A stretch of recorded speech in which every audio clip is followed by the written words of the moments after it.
Hutan merupakan khazanah alam yang sangat penting kepada kehidupan manusia dan haiwan.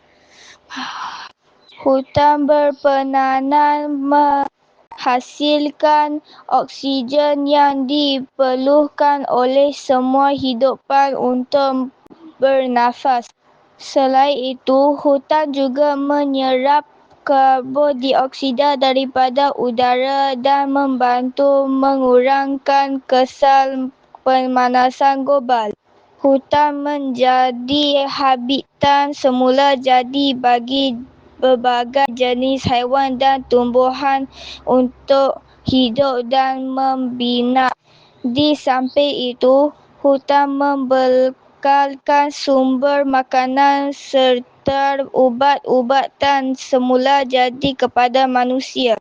Hutan juga membantu pengawal suhu dan iklim supaya persekitaran ubi kekal seimbang. Terdapat berbagai langkah yang boleh diambil untuk memelihara dan memelihara hutan.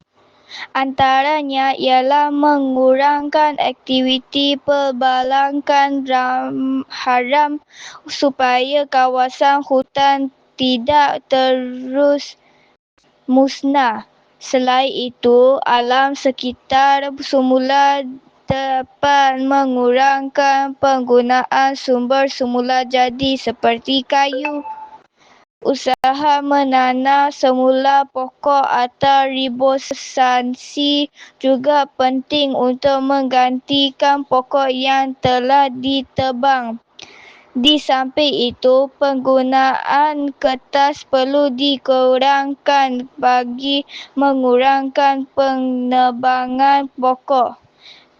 Masyarakat juga perlu menyokong kempen kesedaran alam sekitar supaya lebih ramai orang memahami kepentingan menjaga hutan. Penggunaan bahan api juga memberikan beberapa kesan negatif terhadap alam sekitar dan keselamatan. Antaranya ialah penghasilan gas karbon dioksida yang menyumbang kepada pemanasan global. Selain itu, kebocoran gas metana adalah lebih berbahaya daripada karbon dioksida kerana gas ini merangkap haba dengan lebih kuat di atmosfera.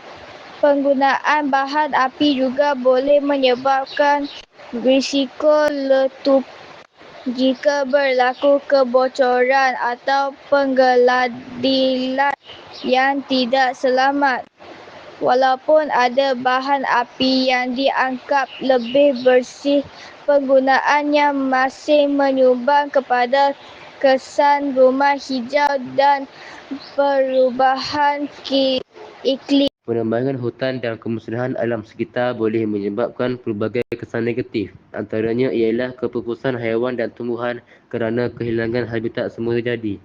Selain itu, kawasan yang telah ditebang mudah mengalami banjir kilat dan tanah runtuh kerana ketiadaan akar pokok untuk memegang tanah. Penebangan hutan juga menyumbang kepada peningkatan suhu dunia kerana kurangnya pokok yang menyerap karbon dioksida. Di samping itu, pencemaran udara boleh meningkat akibat pembakaran hutan dan aktiviti pembangunan. Kemusnahan hutan turut menyebabkan masyarakat orang asli kehilangan sumber rezeki kerana hutan merupakan tempat mereka mencari makanan dan hasil hutan.